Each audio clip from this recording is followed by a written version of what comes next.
Welcome to this week's episode of Unsettle Yourself. This week's topic is patience isn't waiting for something to happen. Now, first, I'd like to say thank you for joining me. And my hope is really for these videos that you start to shift and change your beliefs, because your beliefs are a really big part of the unsettling process.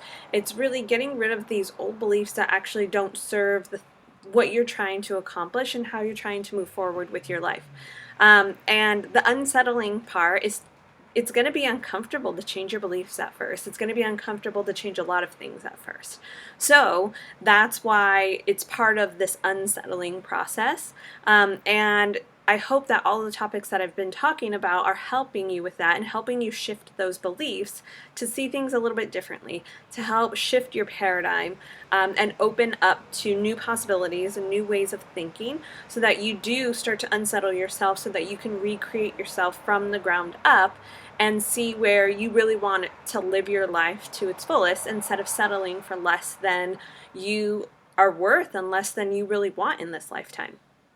So with that being said, let's really get into this topic, which is all about patience. And like I said, patience isn't waiting for something to happen. It's really accepting the timing is out of our hands. And there's a lot of trust involved with patience too. So it's interesting. I didn't really plan to talk about trust, but realizing that trust is a big part of this patience process, because you have to trust that things will work out to the best possible scenario at any given point in time. And that doesn't mean just hopefully waiting. That's why I said patience isn't waiting for something to happen. You're not just sitting there and waiting and just not doing anything and not being anything. It really comes down to doing all of the things that you need to do for yourself and showing up for yourself and trusting that the timing is out of your hands. You can't make something go faster, you can't make something go slower, but you can trust that things will show up in due time, when it's ready, when it's necessary, and when you're going to be at your best in order to handle whatever that kind of situation is. I want to use a very surfacey example and something that most of us deal with on a daily basis, which is driving. So one of them, this example about driving with patience and having patience while you're driving is really interesting. Because you can't make somebody go faster. If you're waiting for them to go, for instance, and somebody's going really slow, you can't really do a whole lot if you have to stay behind them. So patience isn't waiting for them to move forward. It's allowing that maybe there's a reason why you're not meant to go faster. Maybe this person slowing you down is actually for you to get to where you're going safely. Maybe it's so that you get there and there's no line if you're going to a store or something like that. You have no idea the reason, and you don't need to know. That's actually not part of this process. But having the patience is accepting that the timing is out of your hands. It's the same with traffic. You might run into some sort of an accident and it's delaying you from getting to where you need to go.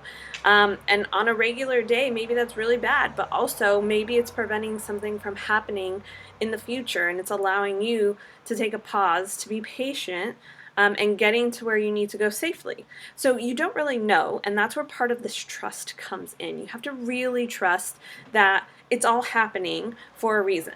It's out of your control anyway, so if you trust that it's happening the way that it's meant to and how it's supposed to, you don't actually have to worry about things happening in your time. Because guess what? The universe gives a fuck about your time. Really does not matter. I wish so many of things have happened already. I wish things would have happened years ago. And as a result of me doing stuff. But guess what? That's just not how it works. So you accept that the timing is out of your hands, but you continue to show up. You continue to do the things that you need to do, and you don't wait for something to happen. So the patience is part of the process of moving forward. Now, I would love to hear if you have any questions about this. And also, I really want to share a free resource that I have with you. It's called Owning Your Shit and Stop Settling. And patience is a part of it because it will allow you to raise your standards on what you will and what you want to accept and what you want in your life. And patience plays a part in that because it's what you're going to allow as far as timing and trust to get to those places by raising your standards. There are two other steps within that free resource, so I encourage you to download it. I'm sharing the link, so you can download Own Your Shit and Stop Settling. And really, it's just taking ownership of your life and getting you to a better place to start. It's just the start, it's not the whole process, but just the start of taking back control and doing things in your own way, but in the timing of the universe. So take that into consideration. Like I said, it's a free resource and you can download it through the link. And I look forward to hearing you share your perspective and your beliefs and any other information you'd like to share around patience.